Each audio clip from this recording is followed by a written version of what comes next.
So welcome guys. Now we are going to see how we can work with Git. Okay, what are the commands which are being used in the Git?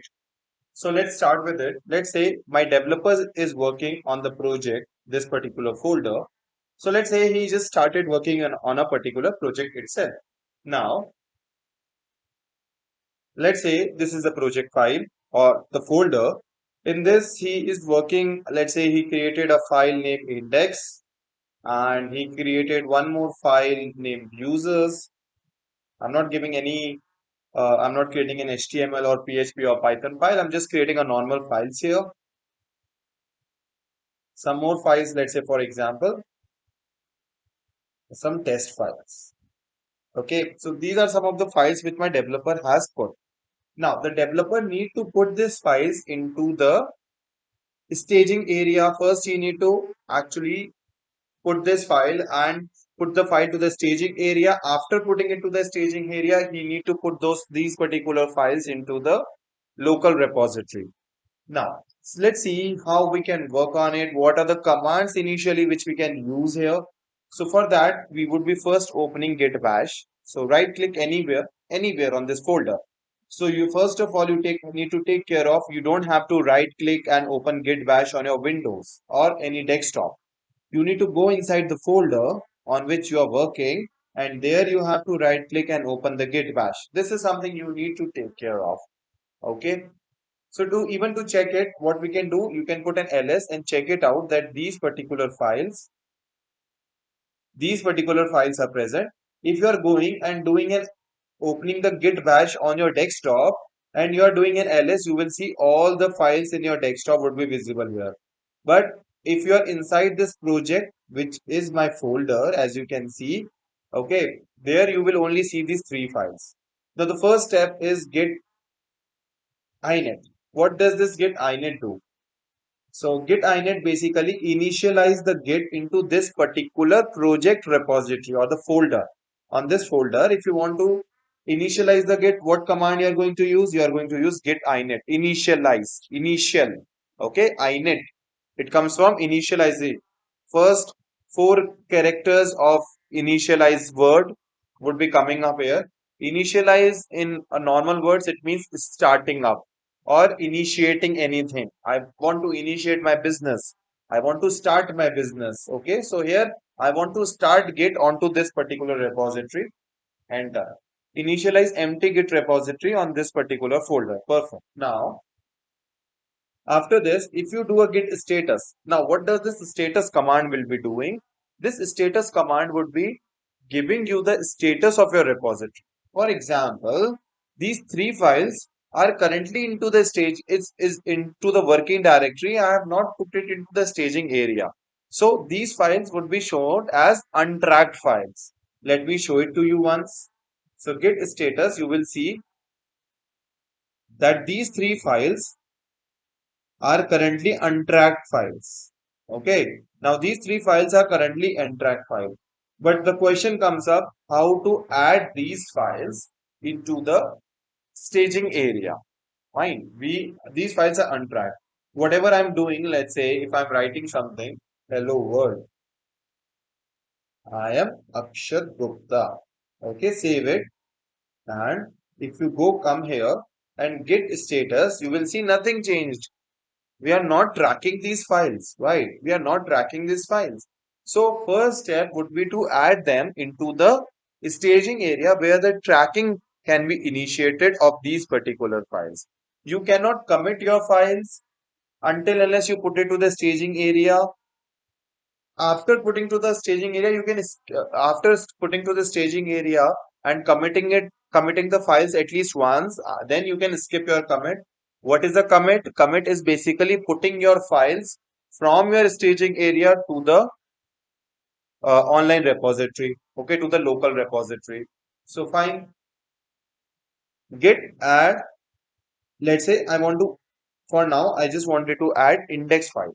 So what I'm doing, I would be adding this index.text file into the staging area. Rest two files, test file.txt and user.txt, will not be in the staging area. They would be outside it. Let's check it out.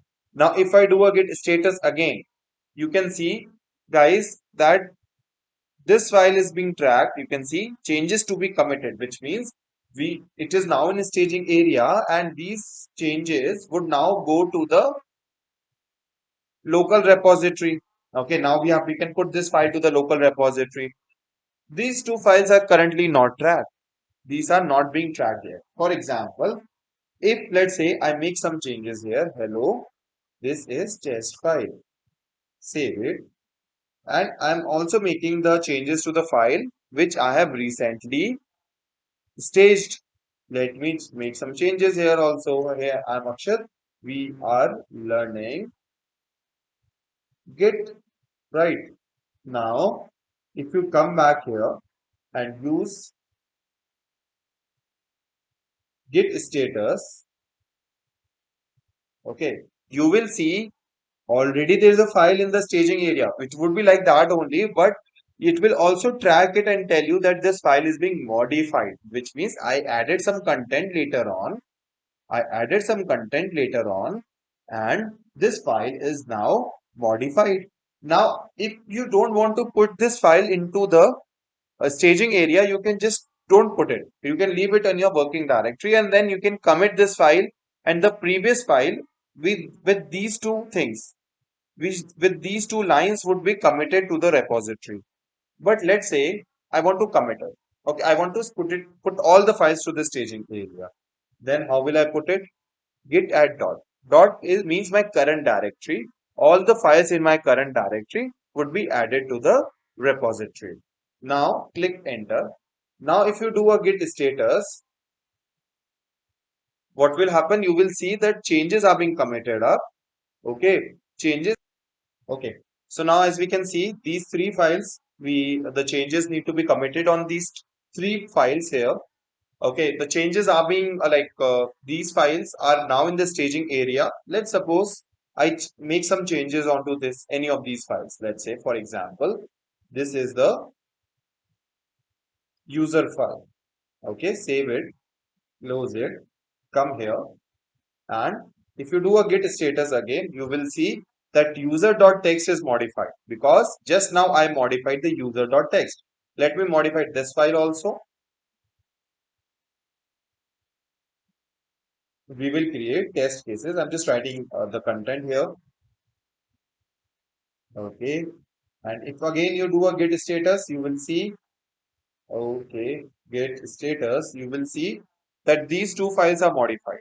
Okay, now if you want to, if you feel that okay, these two files are the final files, I can push these files into the final my repository to my local repository, or if you want to push these three files into the local repository, you can do that. If you think that these are the changes that need to be merged with this, you can do those particular thing as well.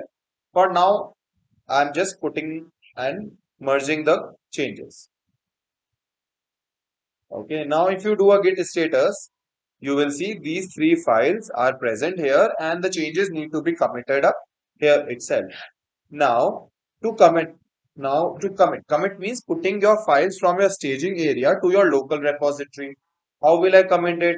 So git commit -m. M is a message. Okay, normal message git. I'm telling git to commit, and this is a message which would be coming out. Let's say this is my first commit, a simple message, right?